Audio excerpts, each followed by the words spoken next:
So it's a key thing that, okay, you came to Iceland, welcome. Now be a good member, learn the language, work, don't sit and eat the benefits. Unemployment benefits or social benefits is not something Iceland is waiting for. They don't need burden to the society. If they accept you, you have to appreciate it and just give it back in a good way. Honestly, I would say they are normalizing this. And I would not support that they are normalizing these honor killing. Okay, this happened, it usually happens. Why would this happen? We should not normalize these things.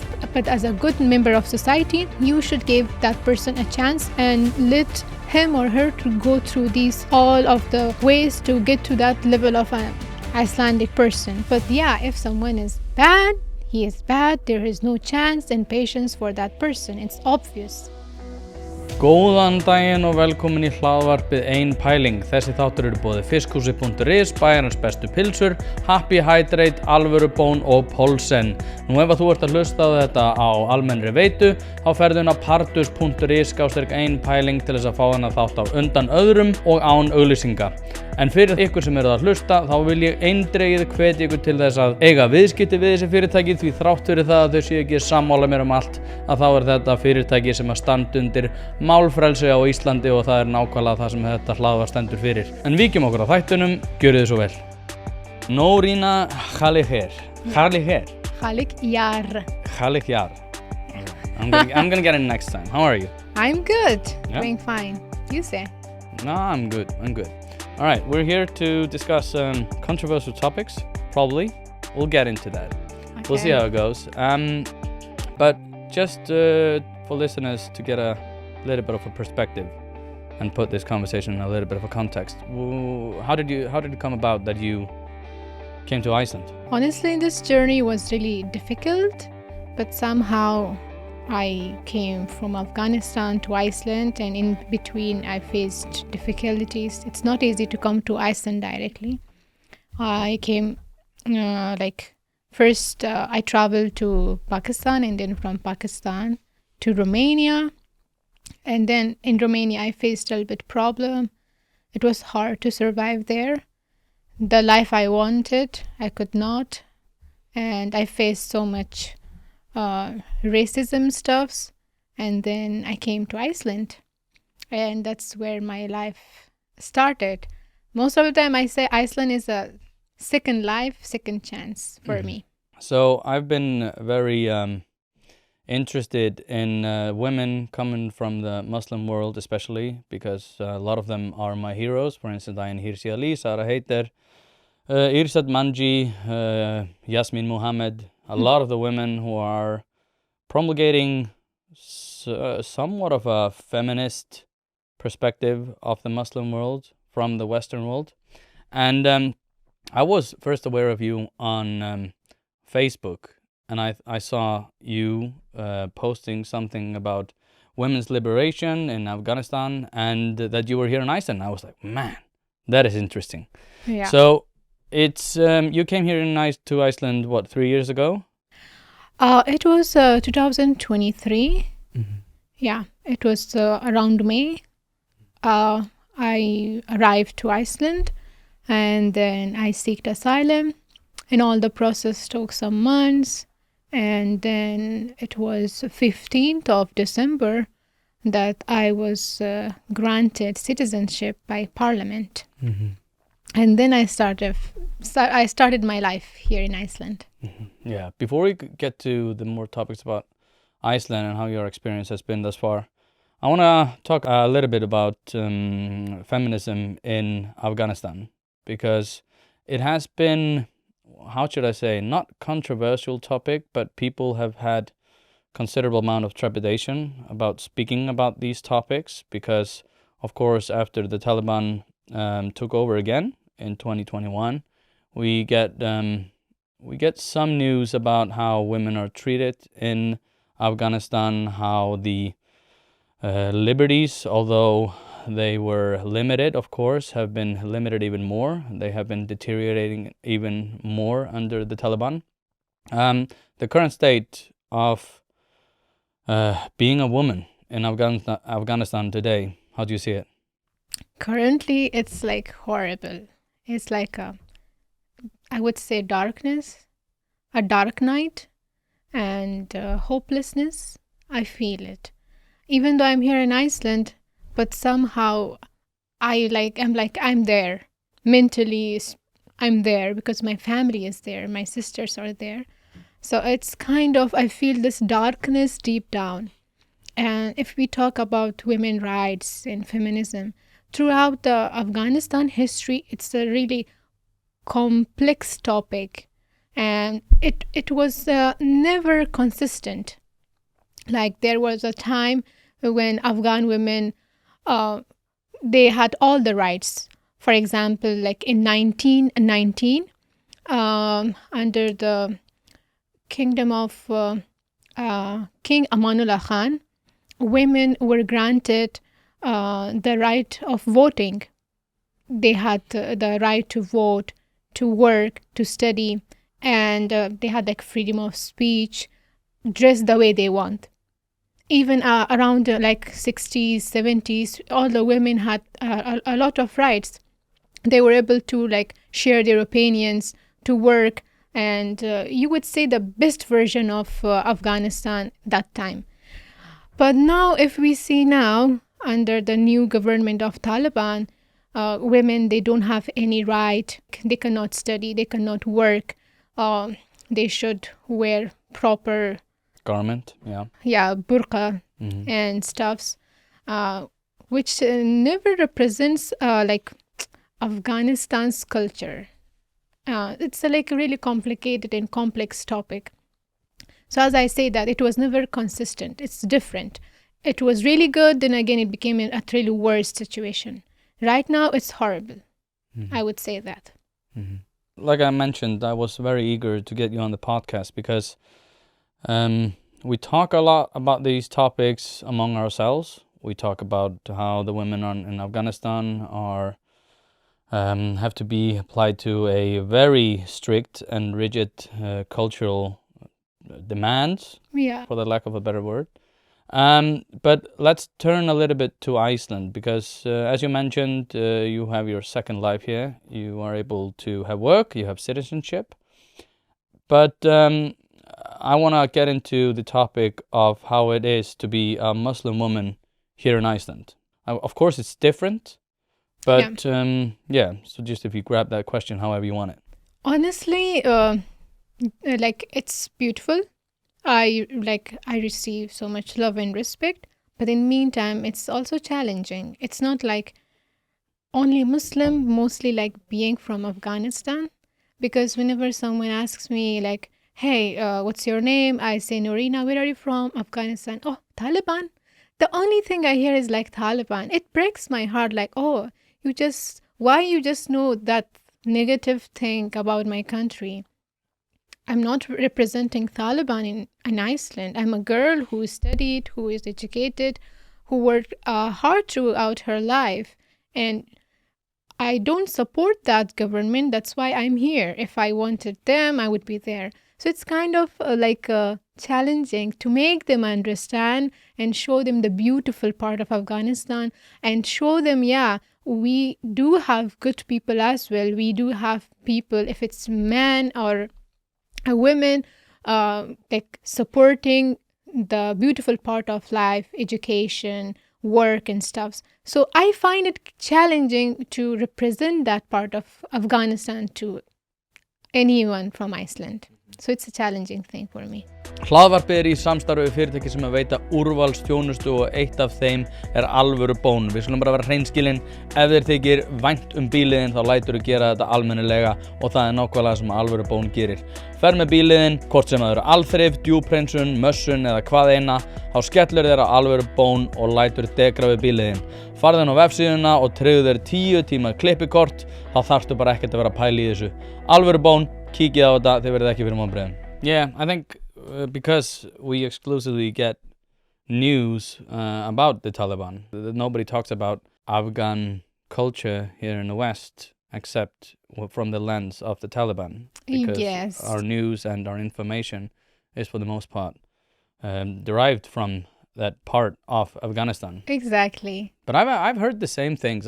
Because I have talk to Afghanis that are living here in Iceland, and they tell me similar things. Like the Taliban is one thing, but the broader perspective of Afghanistan is a lot larger. But I want to get a little bit because you describe yourself as a feminist. You like push the.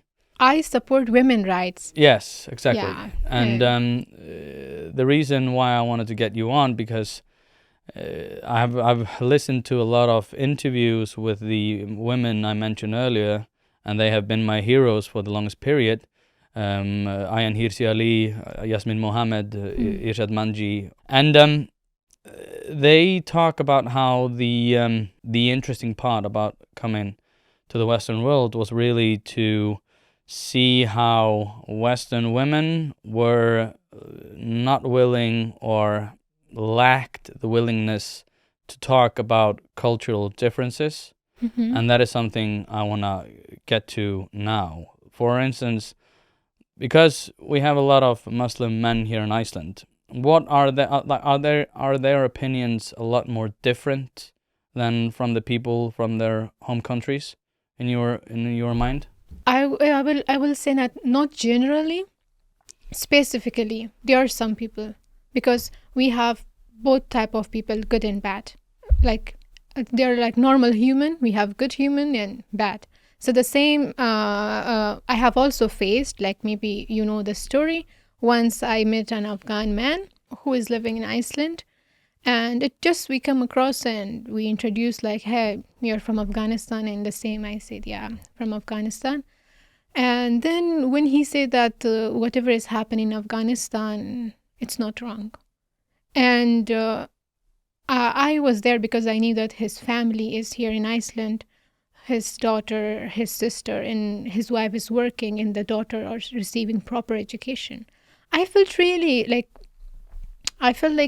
he's the one who is supporting Taliban, and he is living in Iceland. So this was one person that I met, and it was a life experience for me. In the meantime, there are good people as well who is just fighting and supporting women, right? I know some other Afghan as well who is really like standing on the point about women rights to fight about that. But on the other hand, we do have such people as well to say negative thing who will never support women, right?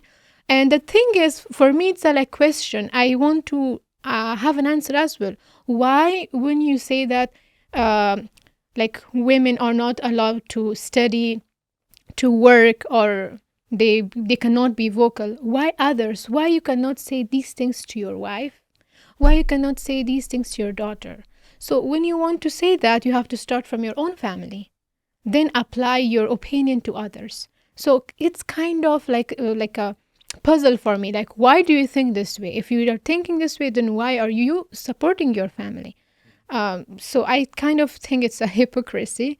And yeah, so in Iceland, I have met both type of people, the good one and the bad one as well. Mm-hmm.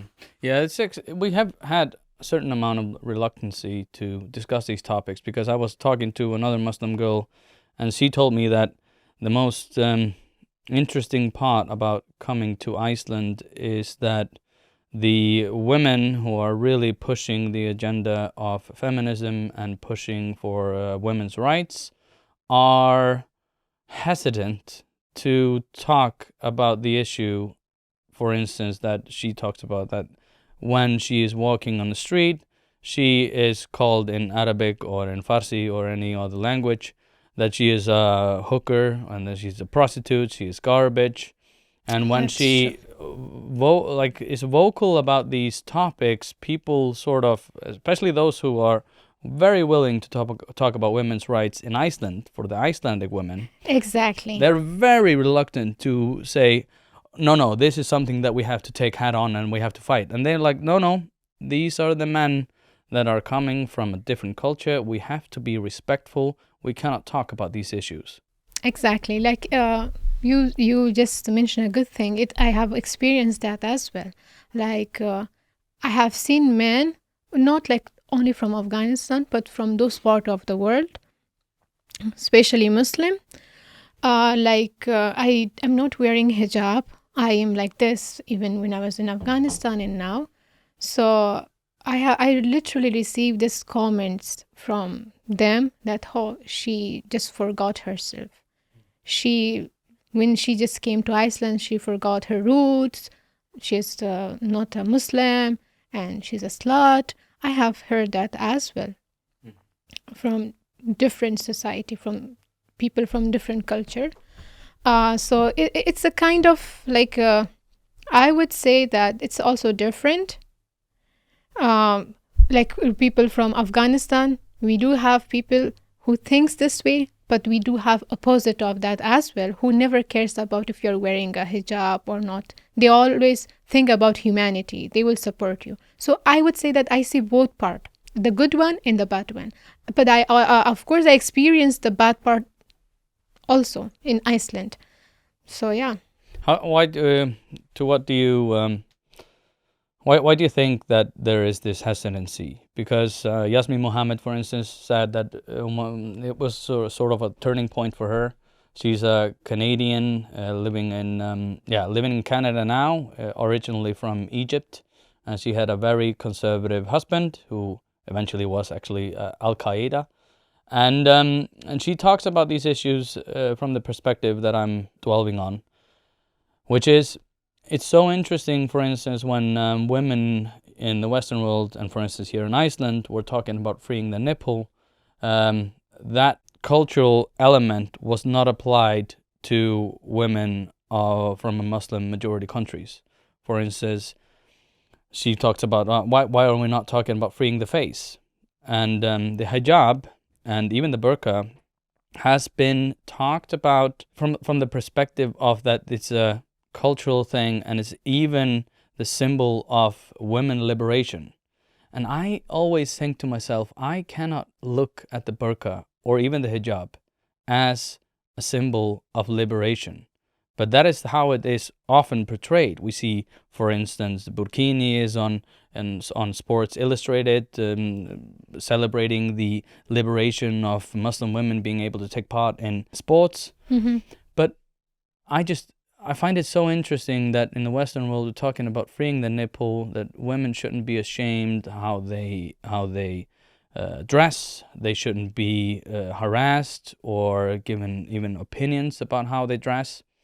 But when it comes to this element of the burqa or the hijab or any part of cultural garment, we're willing to sort of lay our principles down a little bit. Or not even a little bit, just push them down. So if you talk about burqa, first of all, this burqa thing is something like a question for most of us as well.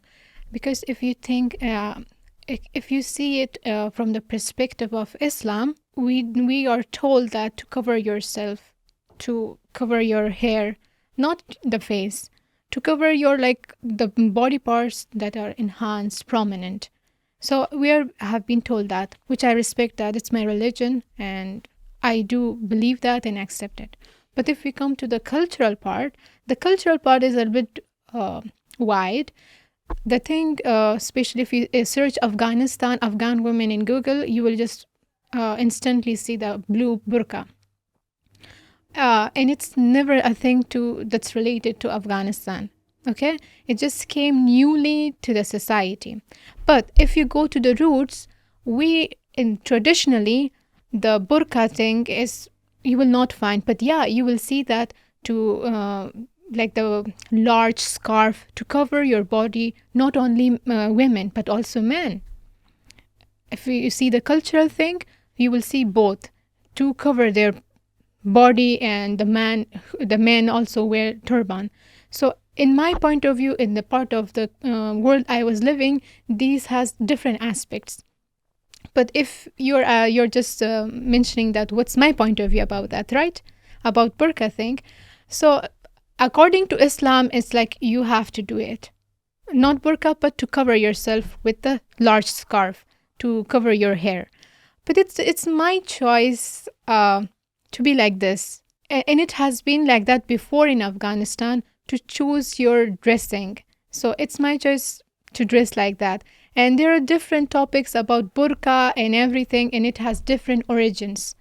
So the burqa thing is never from if you go to Islam thing, or if you go to Afghanistan, to the root. This is something that it came up or made up over the time by the different people. And whenever the Western society talks about Muslim, they will just instantly think of burqa, hijab stuffs. So in every part of the world, it's different. But I told you, my part of the world, my cultural part, and as well as according to the Islam. Hlaðvarpið er í samstarfi við fiskhúsið.is. Fiskhúsið.is er heildverslun fyrir veitingamenn sem vilja það ferskasta og það besta fyrir sína kúnna. Hvort sem það er fyrir veitingareksturinn, hótelreksturinn, mötuneytið eða hvað annað, þá ferðu inn á fiskhúsið.is til að sjá það gríðarlega úrval sem að strákarnir hafa upp á að bjóða. Ef að þú vilt hið ferskasta og hið besta, þá gerir þetta sjálfsögðu almennilega, ferðin á fiskhúsið.is. Það er ekki til sú spurning sem að strákarnir hafa ekki svarið við, þannig enn og aftur fiskhúsið.is til að fá ferskasta og besta fiskinn á landinu. What do you think, like for instance, this has become a hot topic, as you know, here in Iceland. Immigration is a hot topic, and it's of course even more sensitive topic and growing ever more steam in Europe. And what is your opinion, or how would you describe your stance on how Iceland, for instance, should take on these issues? Because we have a lot of immigrants coming from different cultures. These different cultures are, to some extent, for instance, with food, with certain elements that are nobody has any problems with. But there are elements that go against certain principles that we have fought for here in the Western world. What's your opinion on what's the best way or the path towards getting to assimilated situation? If that's like my the overall way opinion to phrase about it? these immigrants, like what do I think? First of all, as you mentioned, that they are coming from different part of the world, especially war zone, and they are coming here, are making a multicultural society. And multicultural society has advantages and disadvantages as well. So if we think about the immigrants part, if they are good, of course I would support, I would love, I would personally welcome them. But if they are doing things against the law, they are not following the rules, they are harming other people, they are harming the society, they are not being a good member of society, of course I would definitely say no. We don't want such immigrants. Not only in Iceland, even if Afghanistan was a good country, developed, we would never accept an immigrant who is creating problems, issues to our society in our country. So I would see it like, if you're good, if you're following the rule, if you're accepting the environment, learning the language, I would like love you and welcome you with my open arms. So I think this way. And also about, like as I mentioned, multiculturalism has advantages and disadvantages. Advantages are like, we will have people from different country that will help in different aspects. Like Iceland needs worker, like healthcare staff. They can fill these parts. They can be good as well. And the culture will bring beautiful moments to the society. So it can be good. But the thing that can be a little bit hectic is like the language barrier, which I find it so much like weird, because I'm also facing that. I believe that when the immigrants come to Iceland, the first contribution to the society is learning the language. You will just break the barrier. If you learn the language, you will be merged to the society, you will be more connected, and this the term of isolation will just go away. You will not. I have seen that most of the immigrants, due to the language barrier, they become isolated. This isolation leads them to depression, mental issues, and some of them commit crime and do something against the law.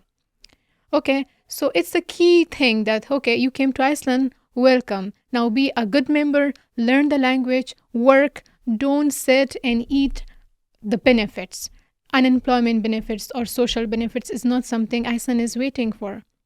They don't need burden to the society. If they accept you, you have to appreciate it and just give it back in a good way, which I believe when I came here to Iceland, when I received when I was granted citizenship, I just promised myself that Iceland gave me a chance. Now it's my turn to pay back as being a good member of the society, to pay the tax, to be a good person in every term, learn the language and merge the society, study, be a professional, be a good doctor that Iceland needs. So I think this way. Yeah, I wonder. I want to get your perspective, or we can at least discuss, because I'm not gonna say you come from a privileged position, but you being able to unveil yourself, and you're not wearing any Islamic garment, and you're not wearing any clothing that are demanded, at least in some areas in Muslim countries. When it comes to,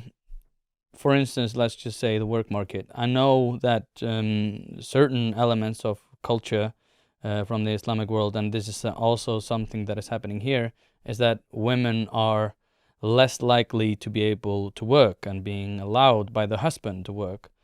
What do you think that, do you think that the Icelandic, not government, but the Icelandic culture should be able to demand that the women give way and the husbands sort of drop all of the demands of allowing their women to work? Of course, this happens a lot. I have seen so many families and different cultures here in Iceland that the men work and the women are at home just taking care of the kids, and they're just inside the house. So I kind of don't like this concept when a man says that you stay home. I'm the one who is the bread earner of the family. I'm against this topic.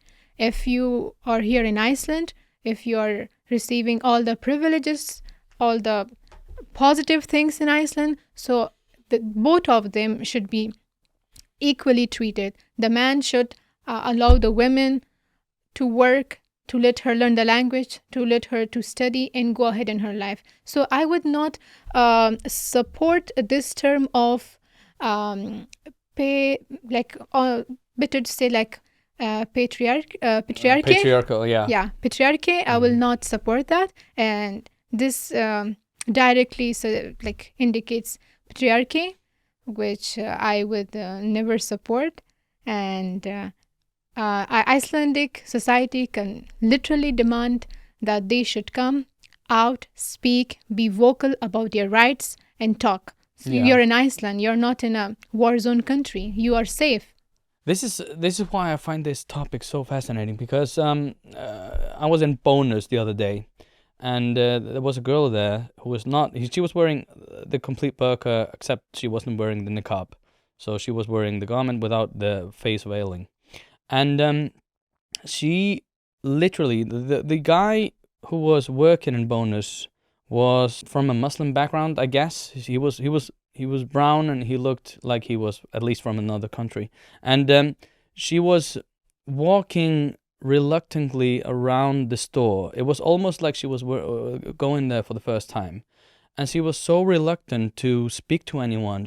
When she came to the cashier, she was like turned her back and didn't want to look him in the face because she was visibly scared. And I thought to myself, well, this is mad here in Iceland. I think this is absolutely crazy that we're in a situation where this is normal. Well, of course it isn't normal, but it's interesting. But I feel like we lack the capability of being able to discuss these topics. But when it comes, for instance, we look at these Netflix documentaries about Westboro Baptist Church, Megan Phelps-Roper, where she was brainwashed by her family to say that God hates facts and thank God for 9/11 and all of these sorts of things, and everybody accepts that she was being brainwashed in being a certain way that was accepting within her family. Same thing with the Mormon documentaries. We see these really young girls who are having babies with elderly men, and we think to ourselves like, this is disgusting, this is crazy, this is something that is completely unacceptable within our world. But when it comes to the topic of talking about people coming from a Muslim majority countries and pretty much similar situations for girls, we sort of say, no, this is not something we discuss. This is not a problem. This is how they choose to live their lives. Yeah. It's their choice to be veiled. It's their choice to be this certain way. And then we have loads of news about honor, not killings, at least I hope, but honor killings are happening frequently in Britain. They're happening frequently in Sweden, happening frequently within Western Europe. We have experienced some of this in Ausbro, I think it was. And as soon as that came to the surface, we all of a sudden saw the Linda Dröfn, who is head of, not Stígamót, she's head of somewhat of a shelter for women who are being abused. And she immediately said, well, this is not a problem in Iceland, so we shouldn't really be discussing any kind of honor culture. And I thought to myself, well, this is crazy, because everybody is seeing this, obviously. We're seeing more people in burqa, we're seeing, well, not in burqa, but veiled properly. And for some reason, we lack the willingness to discuss these topics. When I listen to you, you're kind of like, we are normalizing so many things out of nowhere. Like if you say like a Muslim girl, oh yeah, she is wearing hijab, burqa, and this is what she has chosen. And the same like honor killing. Honestly, I would say they are normalizing this. And I would not support that they are normalizing these honor killing. Okay, this happened, it usually happens. Why would this happen? We should not normalize these things.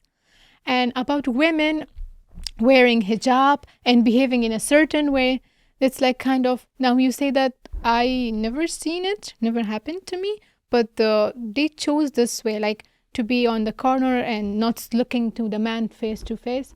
It's like kind of more of cultural thing, not like a religion thing. So I cannot defend that part because I don't know from which culture she came.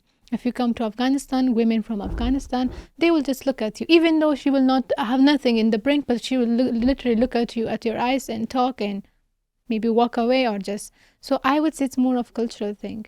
I cannot defend the religion aspect of that because she was wearing proper hijab, she was not doing anything wrong. Then there was no need of turning your face, and in my term, even it's like a disrespect. Hlaðvarpið er í samstarfi við fyrirtæki sem hafa sett svip sinn á íslenska menningu og eitt þeirra eru bæjarins bestu pylsur. Ég og þú vitum alveg að þegar við fáum okkur pylsur sem er ekki frá bæjarins bestu og þá vildum við að svo væri. Það segir það í orðinu, þetta eru bæjarins bestu pylsur. Þið vitið það, ég veit það, skellið þessu hlaðvarp í eyrun, farið á næsta sölustað og kaupið ykkur tvíhleypu ásamt einhverju góðu að drekka. And if you look at it from your own perspective, what would be your message to the women that we're discussing? What, like for instance, let's say that a girl is listening to this podcast and she is in that situation. What would be your message to her? Because I mean, let's be clear about something as well, because we know that women who are unveiling themselves, and this, it's actually quite interesting because this is happening more in Iran and in other parts of the Muslim majority world, where women are actually fighting this, and these are the biggest heroes that we find in our current civilization wherever you look. But they don't get the support from the people you would think they would gain support from. For instance, Western feminists are very reluctant to being able to say, well, yeah, that's where our cause is. We're fighting for these women. They sort of know that is something that the far right will use in order for them to gain more popularity among voters and eventually kick brown people out of the country. Again, you asked me really difficult questions. You're being so political with me. Okay, what do you want? Why is this political? That is actually an interesting... Why is it political? I would say like political because you bring Iran. In Iran, this... like whatever is happening, feminism, wearing the proper clothing, more of religion, it's more of politics. So that's why I was like, you brought a political issue. So as you say that, what will be my message to that girl? I would literally tell her that you're not doing anything wrong. You're just going there for a normal grocery shopping. You are following all the rules. You're fully covered. No one is harming you. Neither you are harming anyone. Just talk to that person face to face. I think for me, out of respect, and do whatever you were doing, you were paying or whatever. You don't need to turn your face and just give the money on sideway. Like, for me, it's a disrespect. So I would say like that. And if you want me to add something more, just tell me. I would just say. Yeah, I actually, one of my best friends, when I used to live in the States, in Boston, she was from Pakistan. And we got quite close for the most part, for some period. And she once described her situation to me, and she was when she severed the ties of her family. She was 16 and she was kicked out on the street. And the reason was that even though she was living in Massachusetts, she was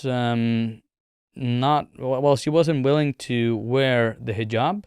And her father said to her, well, it's either you wear the hijab and you can keep your family, or you lose contact with every one of us. And she was in a large family.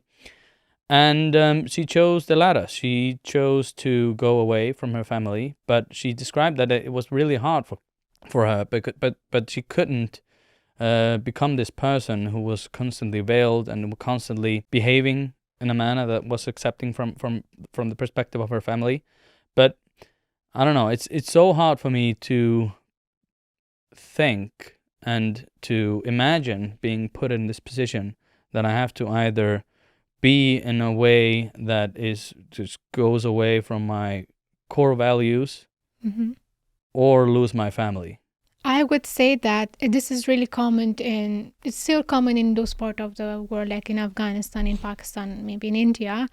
And I would say that it's more of about men's choice, because in those parts of the world, men are the leader, okay?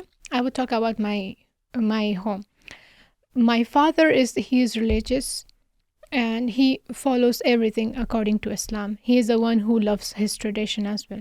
But in the meantime, he loves me more. He never ever pushed me that, you should wear hijab, you should do that. He told me that these are the rules. It's your choice. Do you want to follow or not? So in my view, family comes first, then the other things. As I say that if you are respecting your family, your daughter's choice, your sister's choice, or your wife's choice, you're believing in humanity. So if humanity comes first, after that, the culture, the religion comes. If you know the humanity, you would respect anything. You would respect your wife's decision, you respect your daughter's decision, that what she wants to wear, it's her choice. Let her do. Of course, he did his part. Of course, he said that, look, you should do these things. This is my job to tell you, but I cannot force you to do that. So my opinion is like that. How common is that? Nowadays, I would not say in Afghanistan, but during the time when I was in Afghanistan, it was pretty much common. Like, men were more educated, more liberal, more vocal about their women, and they were so like supporting. So I believe that men who supports women and feminism, women rights, they will never think and put like, okay, if you're not wearing hijab, you're not my daughter, go leave the house. It would never happens. And new generation were more updated, more like open-minded. Okay, so I would say like that. If this happened to your friend, I would say that the family must be extremely narrow-minded and extremist. So if you're extremist, in all of the extremist family, you would see these things.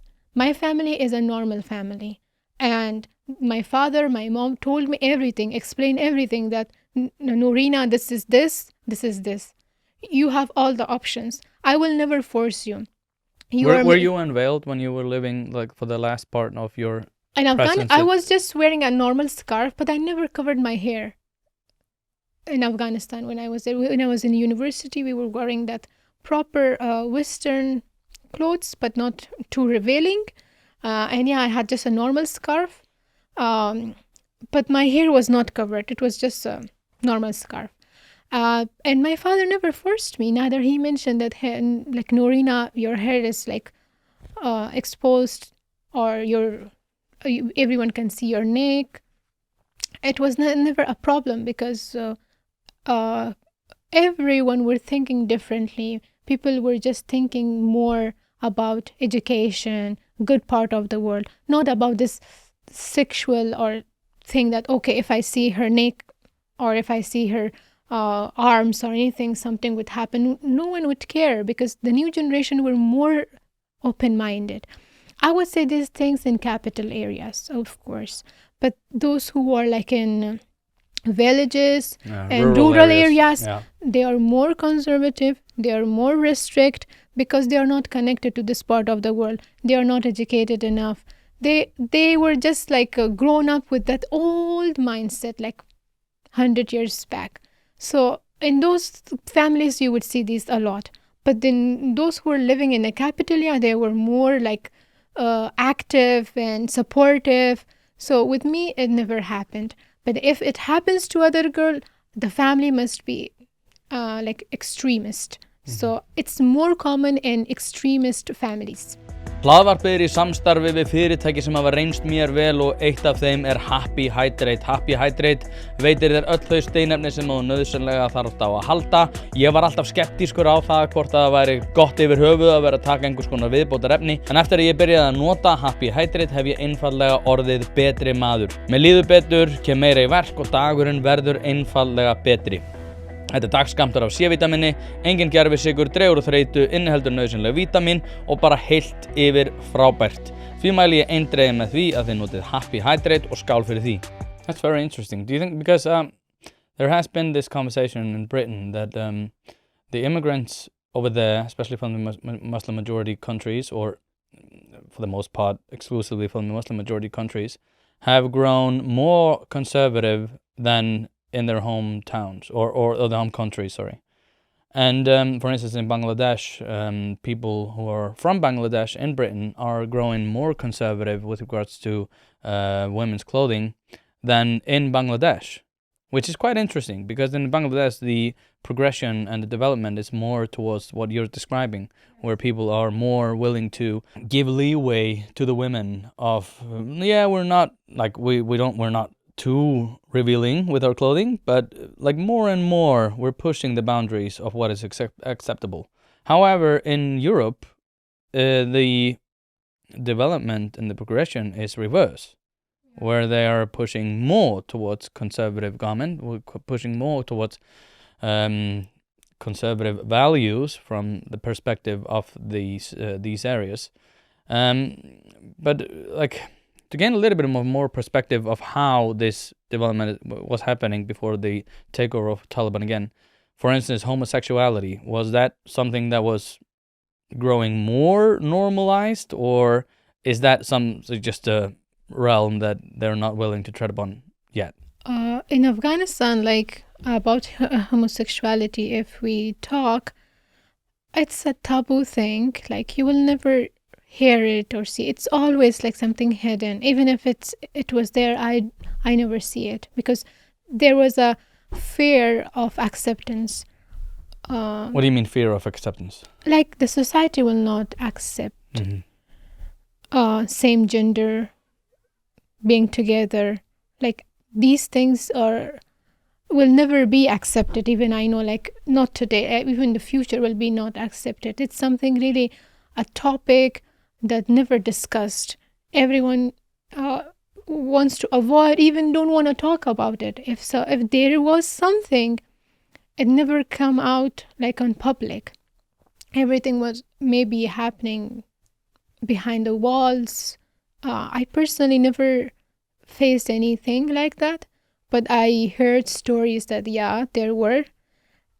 but they were always afraid of being accepted by the society, and they knew that they will be not accepted in opposite. They will be scolded, and they will receive more backlashes. So that's why it was always hidden topic. Mm-hmm.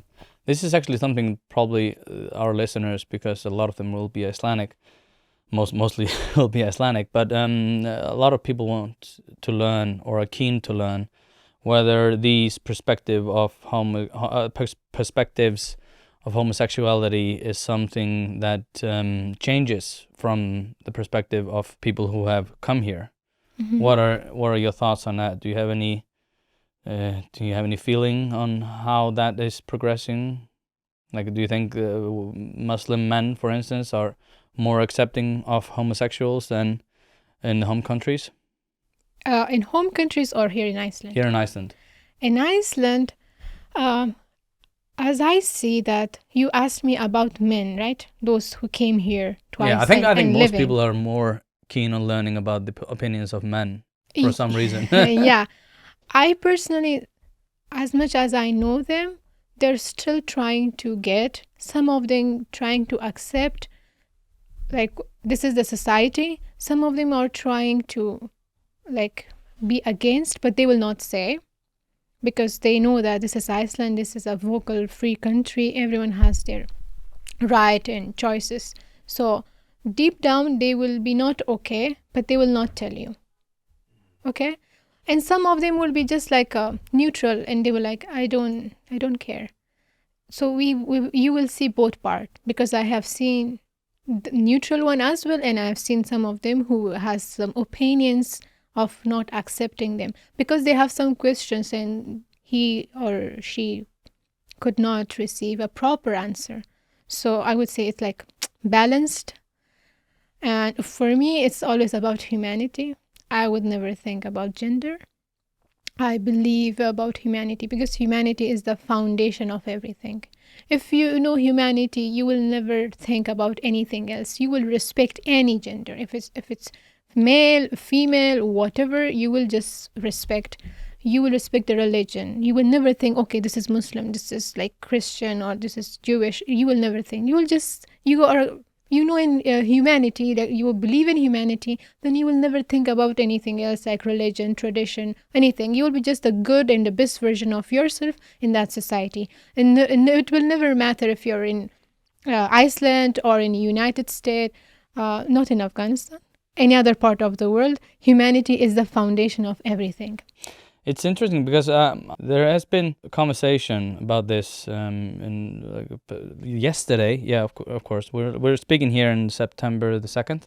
So yesterday, Snorri Másson went on TV and talked about trans rights, and a lot of people were like really angry. It was in the aftermath of him coming on here, and I asked him whether a woman could change her gender or vice versa, and he said no. I don't believe that personally.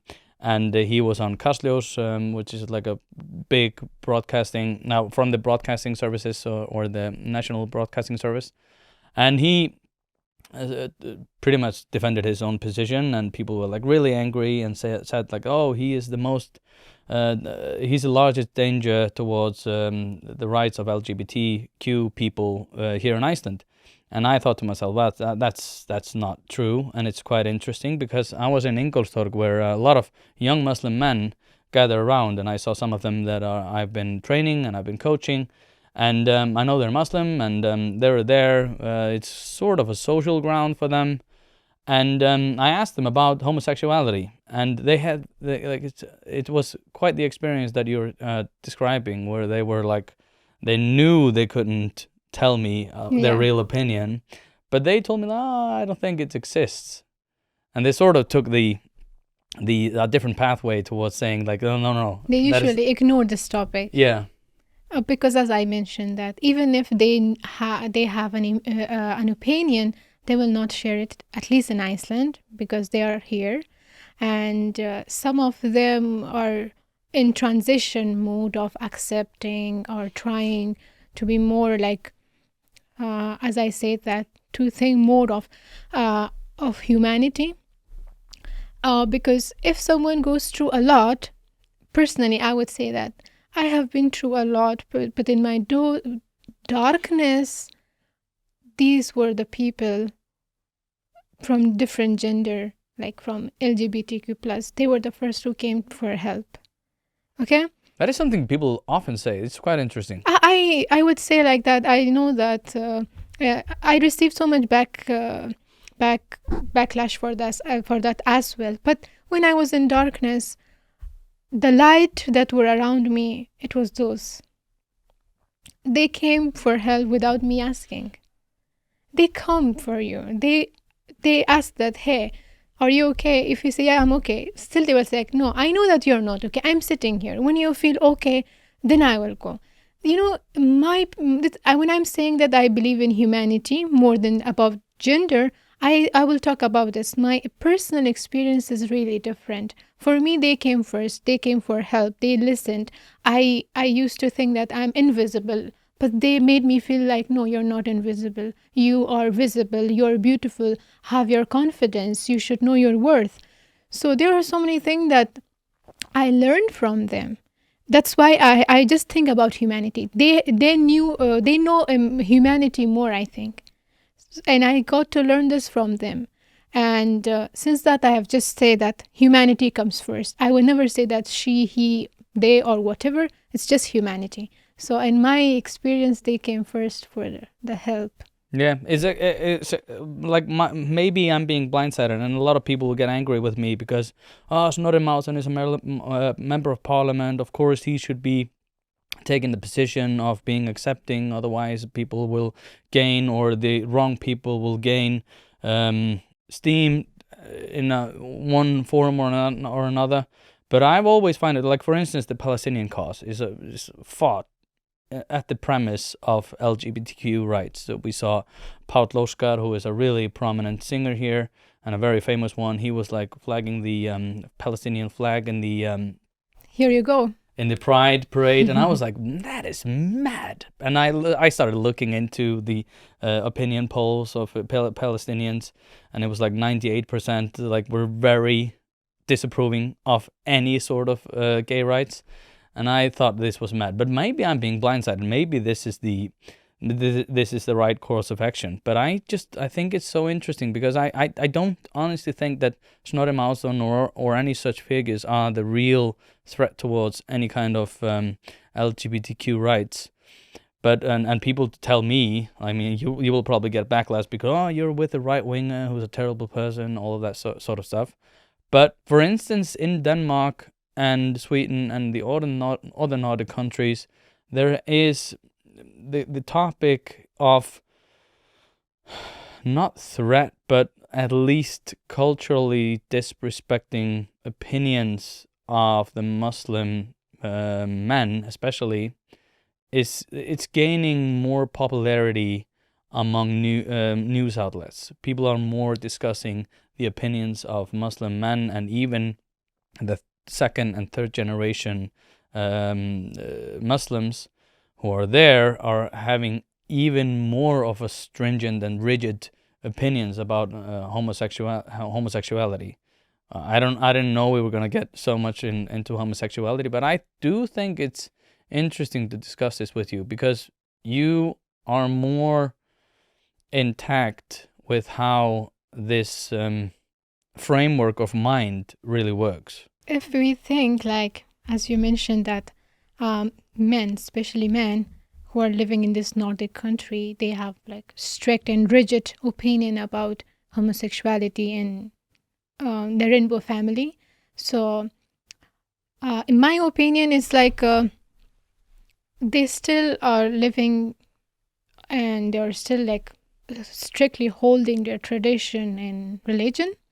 Because those who are more against it and giving you an idea about it, especially opposite, they are more like people who are more religious and who are more like believe to follow their tradition, and they don't want these things for their family. Like, such man will not accept his son to be a member of this group or his daughter to be a member of this group. That's why they are more like being strict and negative so that they will not see such things in their own family. I'm saying that because I have seen some family and out of nowhere they say themselves that we are more strict about this topic because I don't want this at my house. I cannot accept this. Because if we go to religion wise, I'm sure that you know that in religion there is something different. Culturally also, in different culture we will see different topics. You will not see acceptance. Okay? So families who are not accepting are really strict on their religion and tradition, and they don't want such cases in their families. And my opinion will be like neutral. I cannot force them or can change their mind. But as I said that, if they were go through the situation I have been through, they would not think like that. They would be more of humanity. I would never say that, look, he is from a rainbow family or she is there, he is there. My message to that family or to such families will be like, always look to the good part of the world and the good things from a person you receive. If you cannot accept, at least don't disrespect. At least don't say anything bad. At least don't pass any bad comment. Just leave them the way they are. You don't have the responsibility of every human or mankind to correct them. Just be at your own zone, correct yourself and your family.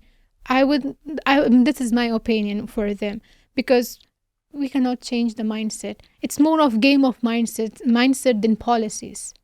We should, in such cases, the mindset works the vital role, not the policies. If we say that, do that, blah, blah, blah, it will not change. So it's hard to change their mindset. And I believe that if someone is not harming you, you're safe. Then why are you going to attack for no reason? Just respect and walk away. You don't need to correct. You're not here and responsible for the entire world to, okay, you do that, you're good, you're bad. Who are you? Who gave you this responsibility or this job that you should be correcting everyone? Okay, you're man, you're woman, or you're from rainbow family, you're not good enough. You're no one. You just be in your own zone, do your own work. No one gave you the right to even pass a comment. So that's my opinion. Hlaðvarpið í samstarfi við stöndu og mikilvæg fyrirtæki og eitt af því Polsen. Polsen.is til þess að skera hvað eina, hvort sem þú þarft að fara í bílrúðu skipti eða einfallega bílrúðu viðgerð, þá ferðu inn á Polsen.is. Ef það stjarna í framrúðinni þá bara bókaru tíma á heimasíðunni, ferð með hann og hann tilbúinn samdægurs. Ekki vera með stjörnu í bílrúðinni, Polsen.is, láttu græja rúðuna strax í dag. So we're going to end soon, but what do you see as the pathway of progression? Where do you think we need to work on things? Because as you know, and I know you follow this in, for instance, Europe, things are getting increasingly heated, and I honestly think they are on a pathway towards somewhat of a conflict. I don't know what form this conflict will take, but I think they are on an inevitable path towards something bad. And I think that in preparation for us here in Iceland, I think we need to have these conversations that lacked in other countries prior to the state that they're currently in. So what do you think, for instance, if we just take it a little bit, like we zoom out the lens a little bit and take it on from a broader perspective, what do you think here in Iceland needs to change? Do you think that anything needs to change? Do you think that we need to do more with regards to assimilation? Do you think we need to be more demanding of people assimilating to our culture? Do you think we need to be a little bit more loose about how stringent we are towards our own values and principles? What do you think? Okay, in my opinion, the Icelandic society should be more of understandable, I think. Because I'm saying from my experience, sometimes they want you like to just fit to their zone in society, like just in a blink. They just want you just fit, and it's so hard for me personally.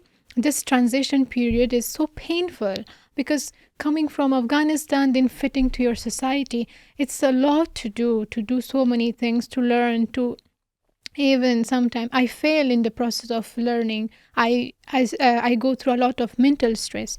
So I would say that they should make it easy, take it easy, and accept that we need time to be the version they want from us.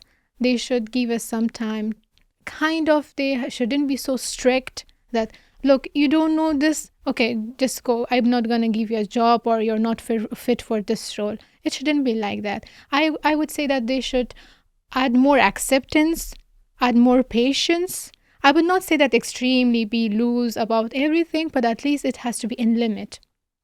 In limit, everything has to be limited, but in a good way, to give some, give you the space to learn, to fit to the society, to learn everything in your culture and to fit to that culture. This was always my complaint, that why some of Icelandic people will never understand that coming to a new country, learning, and especially there are so many things that in your culture is okay, but in my culture is not okay. But in my culture it's okay, but in your culture it's not okay. These things affect you a lot. Mentally, sometimes I just stuck, okay, how should I react? Shall I react according to my culture, or shall I react according to this culture? These things mentally pressurize you a lot, because I have been through, or kind of I'm going through that, to know how you function. I need to know you. I need time to fit, how to react in some certain situations. So I find it difficult sometimes. Some of Icelandic people, they don't understand that. They just judge you and make you feel bad. And it happens to me sometimes. I'm not saying all of them are like that, but some of them are like a little bit impatient and judgmental, and that hurts. Mm-hmm. It's interesting because I think now we have a little bit of a divergence of opinion, because I'm really rigid that if people want to come here, they should just adapt. And maybe because I'm a boxing coach and I coach a lot of the men that we have been discussing here today. But I think culturally, maybe people, I don't think it's exclusive to people who have come here from different cultures. I think Icelandic people are impatient to everyone. Yeah, that to everyone. That might be a thing. I don't know, but yeah, I have a little bit of a bone to pick with you with regards to this, because I think that if people want to come here, they should adapt and assimilate to the cultures and try and do it. And I don't think it's the Icelandic people's job to be too willing, or I don't know. Maybe we're talking in different pathways, because the thing that I'm mostly talking about is just cultural issues with regards to how we treat women, how we treat people, how we treat homosexuals, and that stuff. And for instance, because the term acceptance has become very frequent in these conversations, and it's almost put forth in the conversation about how we treat women. Mm-hmm. And the opinions that we can have with regards to veiling women in Islamic cultures. And I think to myself, no, I'm not going to be sort of, well, anything goes. If it's your culture, it's just like, I have to be accepting and I have to wait and I have to be patient. I am very impatient with regards to that, for instance. Okay, you're one of those Icelandic who's impatient.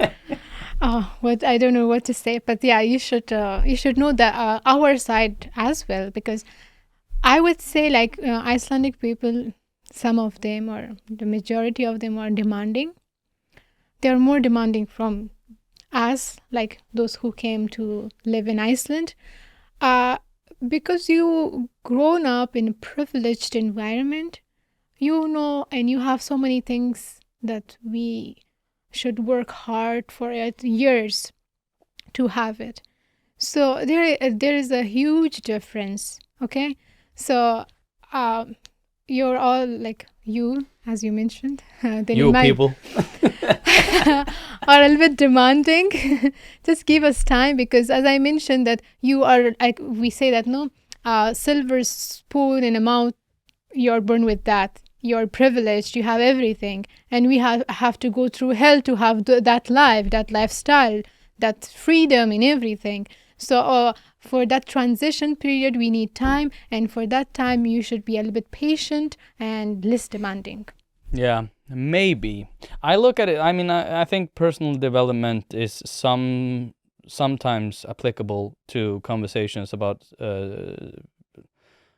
like civilizations, like if I use a really broad term. But I think that societal and cultural development is quite more interesting, and it's a lot more important than personal development. And I think when we talk in these terms like, oh, you come from a privilege and stuff like that, I think we're a little bit deflecting the point that I think, for instance, societal development and cultural development is something that we need to take in perspective, because if we think that the automatic response to human nature is that the current or the normal state of humans is the Western world, that might then we might think of this in terms of, yes, well, we need to be patient, stuff like that. But I don't think that Western cultures and Western civilization is the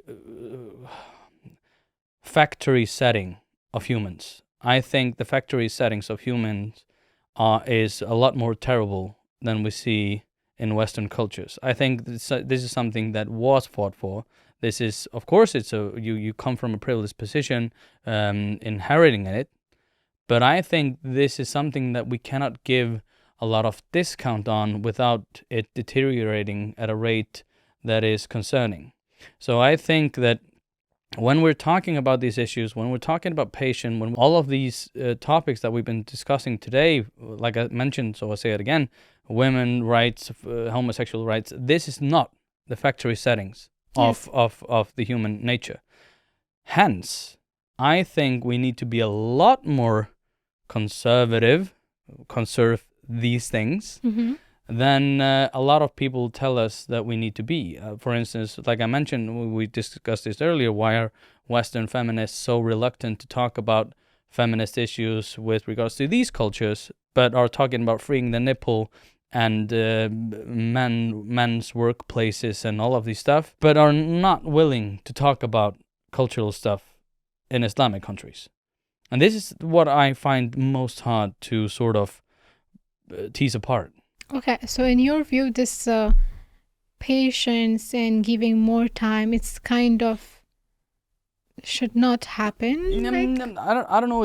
Of course, I mean, if we're, for instance, if we're talking about language barrier. Or everything, every aspect.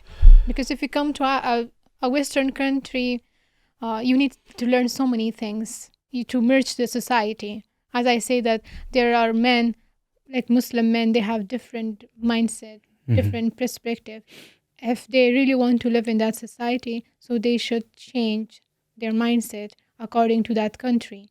If we take just one part, if a group of family members come to Iceland and tell us that they think that homosexuals should be killed, I'm not very patient with that perspective.